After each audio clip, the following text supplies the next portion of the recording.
Hi, Hayden. I'm going to read you a little bit of Charlie and the Chocolate Factory, okay? All right. So, Grandpa Joe takes a gamble. The next day, see if I can get you to see the book. No, we'll try. The next day, when Charlie came home from school and went in to see his grandparents, he found that only Grandpa Joe was awake. Shh, whispered Grandpa Joe as he beckoned Charlie to come closer.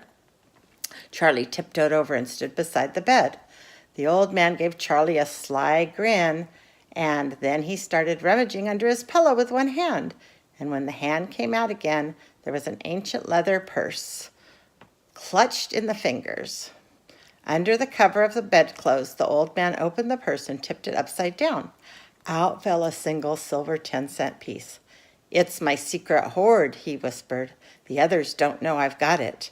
And now you and I are going to have one more fling at finding that ticket. How about it, eh? But you'll have to help me."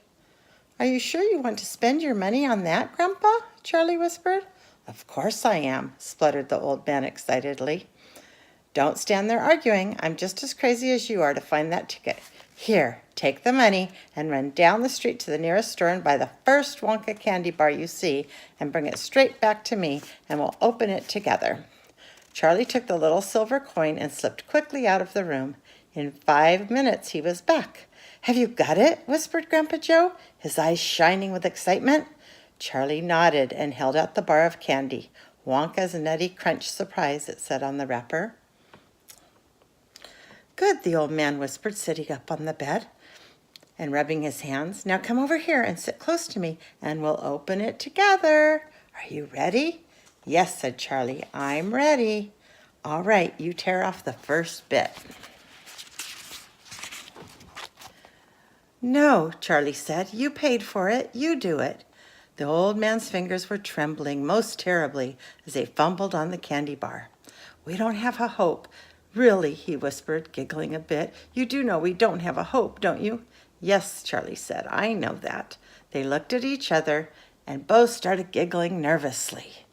"Mind you," said Grandpa Joe, "there is just a tiny chance we might be the one. Don't you agree?" "Yes," said Charlie, "of course. Open it, Grandpa."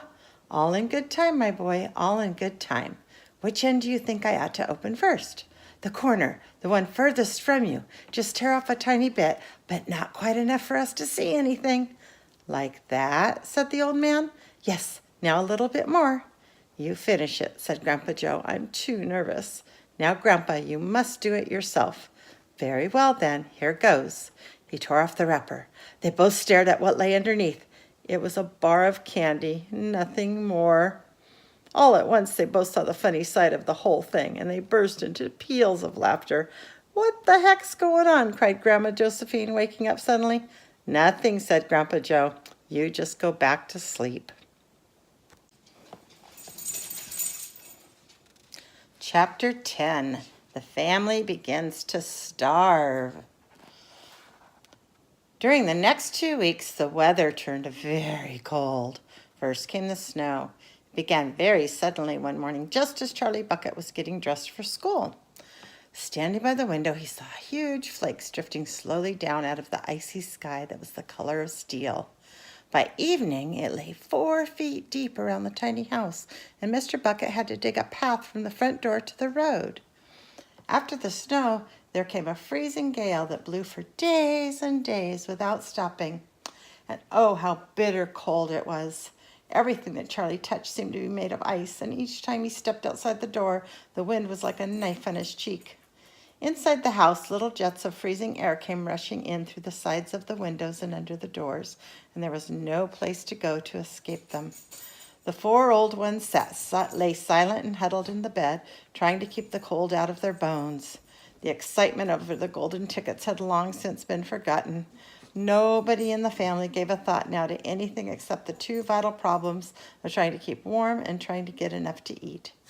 There is something about very cold weather that gives one an enormous appetite. Most of us find ourselves beginning to crave rich steaming stews and hot apple pies.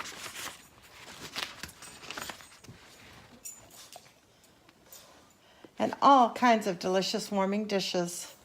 And because we are all great a great deal luckier than we realize. We usually get what we want, or near enough. But Charlie Bucket never got what he wanted because his family couldn't afford it. And as the cold weather went on and on, he became enormously and desperately hungry. Both bars of candy, the birthday one and the one Grandpa Joe had bought, had long been nibbled away, and all he got now were those thin, cabbagey meals 3 times a day. Then all at once, the meals became even thinner. The reason for this was that the toothpaste factory, the place where Mr. Bucket worked, suddenly went bust and had to close down. Quickly, Mr. Bucket tried to get another job, but he had no luck. In the end, the only way in which he could manage to earn a few pennies was by shoveling snow in the streets, but it wasn't enough to buy even a quarter of the food that 7 people needed. The situation became desperate. Breakfast was a single slice of bread for each person, and lunch was maybe a half a boiled potato. Slowly but surely, everybody in the house began to starve.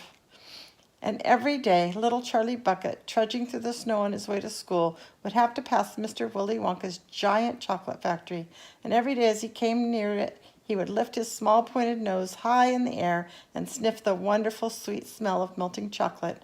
Sometimes he would stand motionless outside the gates for several minutes on end, taking deep, swallowing breaths as though he were trying to eat the smell itself. And then there's I don't know, we'll see if I can show you the picture. Get it in the light. Can you see the picture?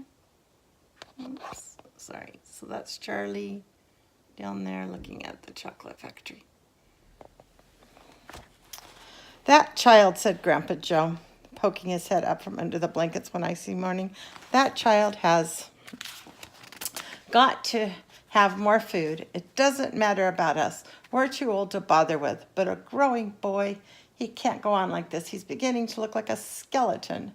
What can one do? Murmured Grandma Josephine miserably. He refuses to take any of ours. I hear his mother tried to slip her own piece of bread onto his plate at breakfast this morning, but he wouldn't touch it. He made her take it back.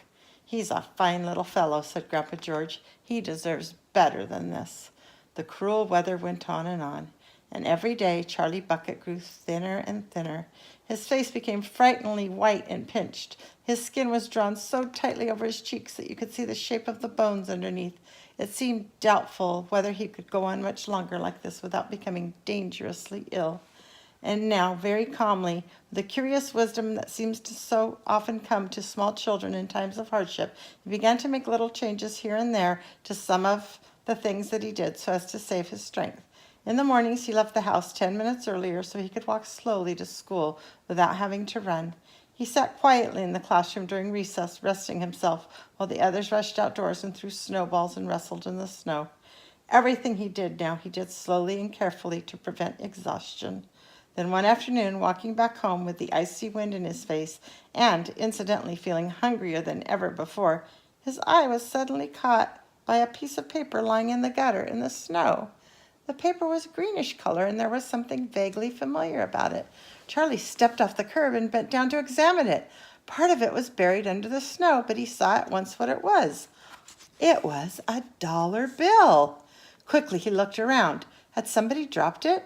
No, that was impossible because of the way part of it was buried. Several people went hurrying past him on the sidewalk, their chins sunk deep in the collars of their coats, their feet crunching in the snow. Let me show you. There's a picture. There's a picture of him finding the dollar bill in the snow. None of them was searching for any money. None of them was taking the slightest notice of the small boy crouching in the gutter. Then it was his, this dollar? Could he have it? Carefully, Charlie pulled it out from under the snow. It was damp and dirty, but otherwise perfect. A whole dollar. He held it tightly between his shivering fingers, gazing down on it. It meant one thing to him at that moment, only one thing. It meant food. Automatically, Charlie turned and began moving toward the nearest shop. It was only 10 paces away. It was a newspaper and stationery store, the kind that sells almost everything, including candy and cigars. And what he would do, he whispered quickly to himself, he would buy one luscious bar of candy and eat it all up, every bit of it, right then and there. And the rest of the money he would take straight back home and give to his mother.